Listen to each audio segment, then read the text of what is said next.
Weton Pahing. Banyak yang lahir susah, hidup serba kekurangan, bahkan diremehkan sejak kecil. Tapi anehnya, justru di usia tertentu, weton ini bisa melonjak jadi orang besar, orang kaya, bahkan hidup bak sultan. Kalau Anda Pahing, atau punya pasangan Pahing, tonton sampai akhir, karena satu rahasia di bab terakhir sering diabaikan, padahal inilah kunci perubahan nasib. Dalam kitab Primbon Jawa kuno, weton Pahing bukanlah weton yang langsung dimanjakan oleh rezeki. Justru sebaliknya. Sebagian besar orang yang lahir di weton ini harus melewati fase hidup yang berat sejak awal kehidupan mereka. Banyak Pahing yang sejak kecil sudah merasakan pahitnya hidup. Ada yang lahir dari keluarga sederhana, serba kekurangan, bahkan harus berjuang lebih keras dibanding saudara-saudaranya sendiri. Rezeki terasa sempit, usaha sering mentok, dan hidup seolah dipaksa untuk bersabar lebih lama dari orang lain. Menurut Primbon, ini bukan kebetulan. Weton Pahing berada di bawah pengaruh energi panas, keras, dan penuh tekanan batin. Energi ini membuat hidupnya tidak pernah benar-benar lurus di awal. Selalu ada ujian, selalu ada hambatan, selalu ada rasa, kok hidupku begini-begini saja. Dalam istilah leluhur Jawa, Pahing disebut mengalami tapa lahir. Artinya, penderitaan hidup sejak awal bukan hukuman, melainkan laku spiritual tanpa disadari. Pahing diuji bukan karena lemah, tapi karena dipersiapkan untuk beban yang lebih besar di masa depan. Banyak Pahing yang di usia muda, hidup pas-pasan meski sudah bekerja keras. Diremehkan karena belum terlihat berhasil. Sering gagal di usaha pertama, kedua, bahkan ketiga. Merasa selalu tertinggal dari teman sebayanya. Namun Primbon mengingatkan satu hal penting. Wong Pahing sing kuat nandang sangsara, iku sing pantes nyekel kamulian. Orang Pahing yang kuat menanggung derita, dialah yang pantas memegang kemuliaan. Masalahnya, tidak semua Pahing memahami hal ini. Banyak yang justru patah di fase awal, mengutuk nasib, menyalahkan takdir, bahkan membandingkan hidupnya dengan orang lain. Padahal disinilah letak rahasianya. Fase miskin dan susah di awal hidup Pahing adalah proses pembentukan mental sultan. Karena kekayaan besar tidak bisa dititipkan pada jiwa yang rapuh. Primbon menyebutkan, jika Pahing sejak awal sudah diberi kemudahan, maka ia akan cepat lengah, sombong, dan akhirnya jatuh lebih keras. Maka hidupnya dibuat sulit terlebih dahulu, agar ketika kelak rezeki besar datang, jiwanya sudah kuat untuk menahannya. Inilah sebabnya banyak orang Pahing merasa hidupnya terlambat. Tapi sesungguhnya, mereka sedang dimatangkan oleh waktu. Jika Anda Pahing dan saat ini masih berada di fase susah, ketahuilah satu hal, Anda belum gagal. Anda hanya sedang berada di bab awal cerita besar hidup Anda. Dalam Primbon Jawa, weton Pahing dikenal sebagai weton yang karakternya sulit ditebak. Di permukaan, orang Pahing sering terlihat biasa saja. Pendiam, tidak banyak bicara, tidak suka menonjolkan diri, bahkan kerap dianggap kurang ambisius. Namun justru disitulah letak kesalahpahaman terbesar tentang weton ini. Primbon menyebut Pahing sebagai banyu sing meneng nanging jerone tanpa dasar. Air yang tampak tenang, tetapi dalamnya tidak bertepi. Orang Pahing menyimpan kekuatan besar di dalam batinnya. Mereka bukan tipe yang reaktif, tapi reflektif. Bukan tipe pamer hasil, tapi pengumpul kekuatan diam-diam. Karakter pertama Pahing adalah tahan banting secara mental. Saat orang lain jatuh sekali lalu menyerah, Pahing bisa jatuh berkali-kali tanpa kehilangan arah hidupnya. Meski di luar terlihat biasa, di dalam hatinya terjadi dialog batin yang sangat kuat. Karakter kedua adalah daya fokus yang tajam. Ketika Pahing sudah memutuskan sesuatu, pikirannya sulit digoyahkan. Primbon menyebut ini sebagai kekendelan hati, keteguhan hati yang langka. Inilah alasan mengapa banyak Pahing yang awalnya lambat, tapi ketika bergerak justru melesat jauh. Karakter ketiga, yang paling berbahaya sekaligus menentukan, adalah kesabaran panjang. Orang Pahing bisa menahan lapar, menahan hinaan, menahan kegagalan, tanpa kehilangan jati diri. Mereka tidak meledak-ledak, tapi menyimpan energi sampai waktunya tepat. Namun, sifat-sifat ini sering disalahartikan oleh lingkungan. Banyak Pahing dianggap kurang berani, kurang pintar bicara, kurang pandai cari muka, terlalu sabar dan pasrah. Padahal Primbon menegaskan, Pahing bukan pasrah, tapi menunggu momentum. Dalam kitab leluhur disebutkan, orang Pahing itu seperti bara api. Saat kecil, apinya tampak redup. Namun ketika dipantik pada waktu yang tepat, nyalanya bisa membakar lebih besar dari api lain. Masalahnya, jika orang Pahing tidak mengenali kekuatan dirinya sendiri, karakter ini justru bisa menjadi jebakan. Terlalu sabar bisa berubah menjadi ragu. Terlalu pendiam bisa berubah menjadi terpendam. Terlalu menahan diri bisa berubah menjadi menunda takdir. Karena itu Primbon memberi peringatan keras. Wong Pahing kudu ngerti sapa awake dewe, yen ora, kekuatane bakal dadi bebaya. Orang Pahing harus mengenal dirinya sendiri. Jika tidak, kekuatannya justru akan menjadi bahaya bagi dirinya. Bab ini menjadi kunci penting. Karena sebelum berbicara tentang kekayaan dan kejayaan, orang Pahing harus sadar dulu siapa dirinya sebenarnya. Tanpa kesadaran ini, pintu rezeki besar tidak akan terbuka, meski kesempatan sudah di depan mata. Dalam Primbon Jawa, fase paling menentukan dalam hidup weton Pahing bukanlah saat kaya, melainkan saat miskin dan terhimpit. Disinilah nasib seseorang ditimbang. Bukan oleh manusia, tetapi oleh sikapnya sendiri.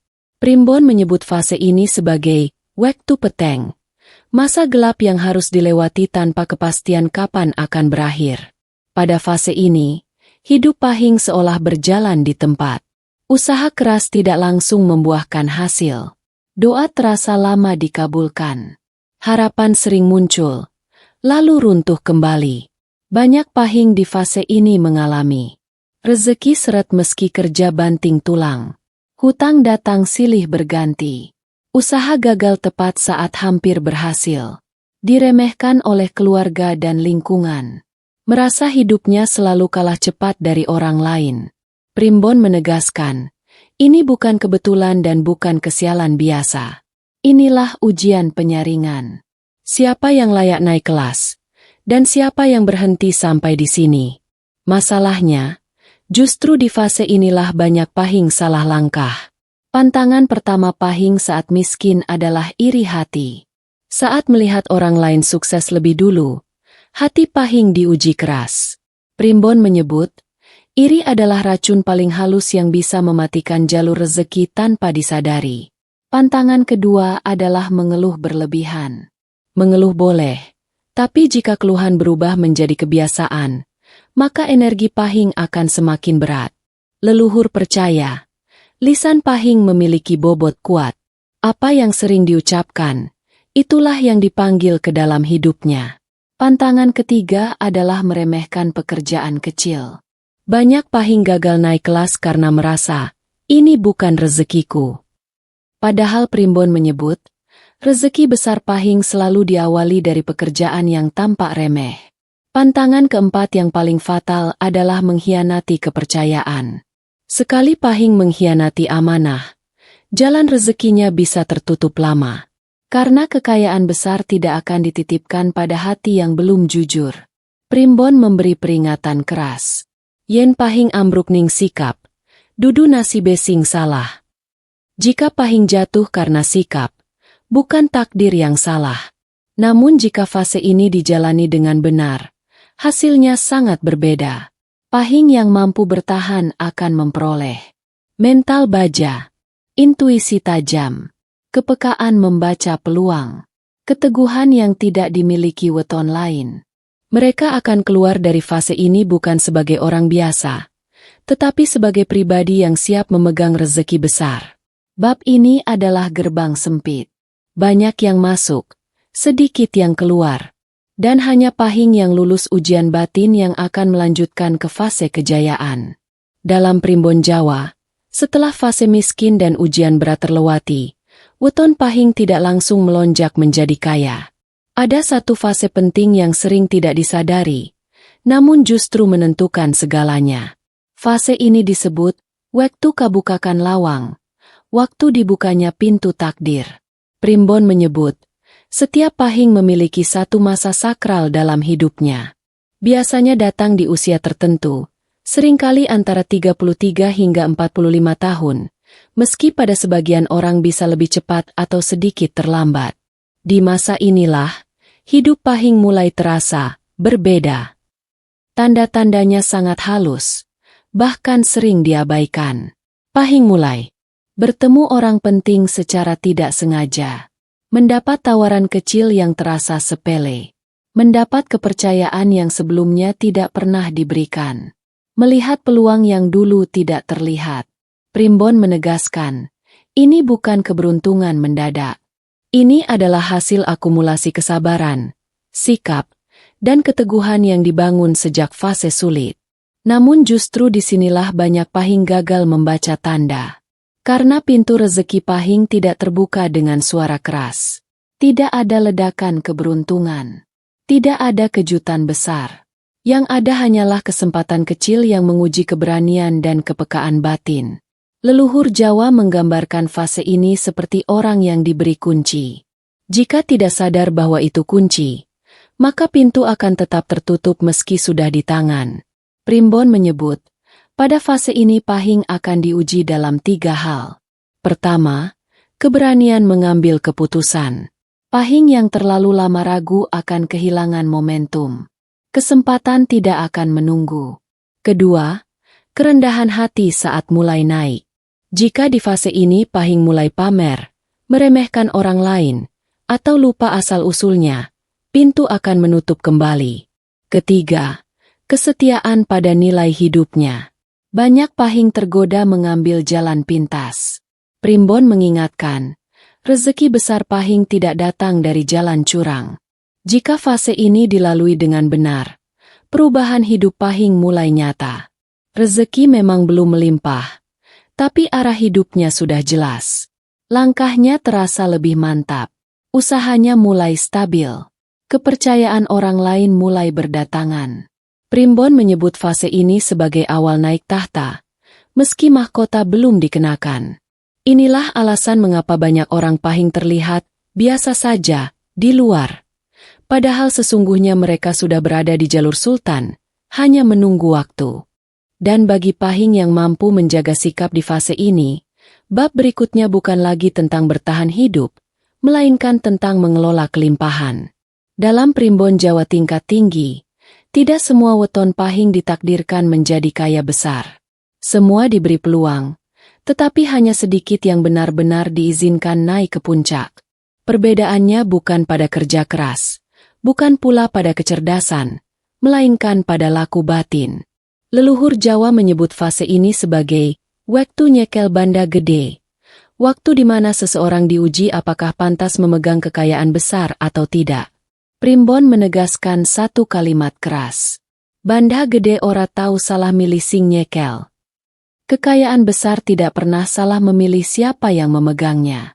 Rahasia pertama weton Pahing yang bisa jadi sultan adalah sabar tingkat tinggi.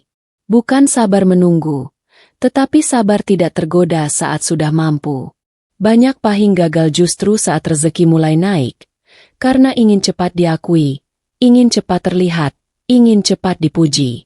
Padahal Primbon mengajarkan, rezeki besar Pahing harus disembunyikan di awal, seperti benih yang belum boleh terkena cahaya berlebihan. Rahasia kedua adalah tidak pamer, tidak menantang nasib.